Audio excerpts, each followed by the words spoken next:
बच्चों क्वेश्चन दिया है कि एक कक्षा में विद्यार्थियों की संख्या 45 है, जिसमें से 33.1/3% लड़के हैं और शेष लड़कियां हैं।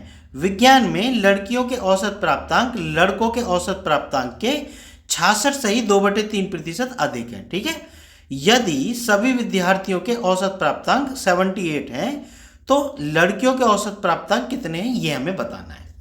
ठीक है भाई, तो देखो एक चीज समझो यहाँ कि 45 तो कुल संख्या दी है छात्रों की, जिसमें से 33.1/3% क्या है, लड़के हैं। तो भाई लड़कियां कितनी हो जाएंगी भाई, इसको बना लो, ये हो गया 100/3%। तो ये 100/3% तो क्या है, लड़के हैं। ठीक है ना, तो लड़कियां हो जाएंगी भाई 100 माइनस 100/3, मतलब हर चीज 100% होती है, उसमें से लड़कों की संख्या घटा दो तो लड़कियों की आ जाएगी।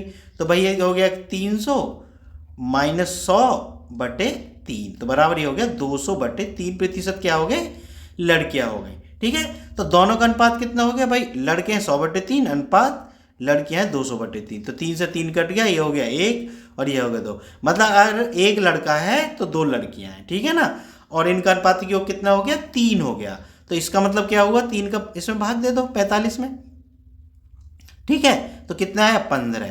तो इसका मतलब क्या हुआ भाई, इसका मतलब ये हुआ कि 15 तो हो गए लड़के और लड़कियां कितनी होगी, 15 दूनी 30। बात समझ में आ गई ना भाई, अनुपातिक योग का हमने भाग दे दिया और गुना जिसका मान निकालना है उसकी गुना कर दी। ऐसे ही तो अनुपात का मान निकालते हैं। ठीक है, बात समझ में आ गई।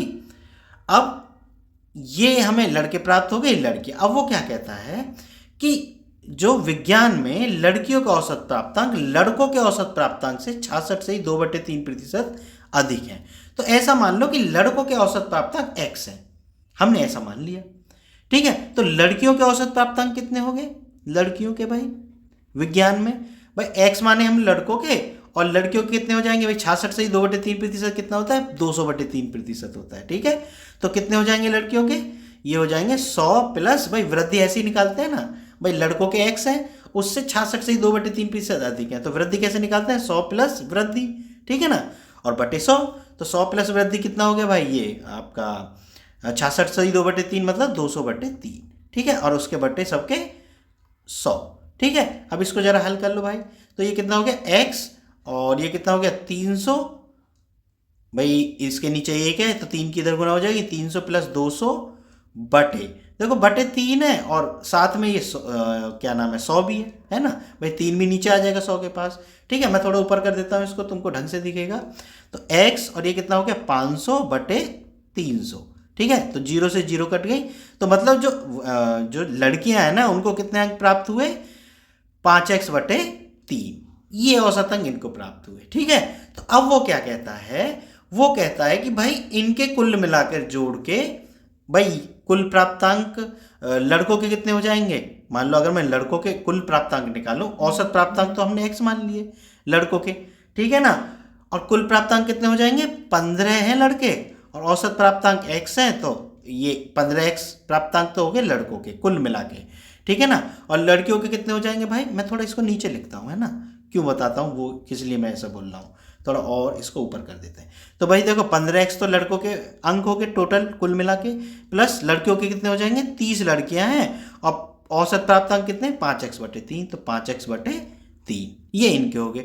तो लड़के और लड़कियों के कुल प्राप्तांक ये हो गए दोनों जोड़ के। ठीक है, और उसने कितना दिया है, उसने दिया है कि औसत प्राप्तांक दोनों के मिलाकर 78 है और कुल संख्या कितनी है, 45 है। तो क्या हो जाएगा कुल अंक, 45 गुना 78। बात समझ में आ गई ना, लड़के और लड़कियों की कुल मिला के संख्या 45 है और औसत प्राप्तांक कितने, 78 है। तो कुल अंक कितने हो जाएंगे, 45 गुना 78।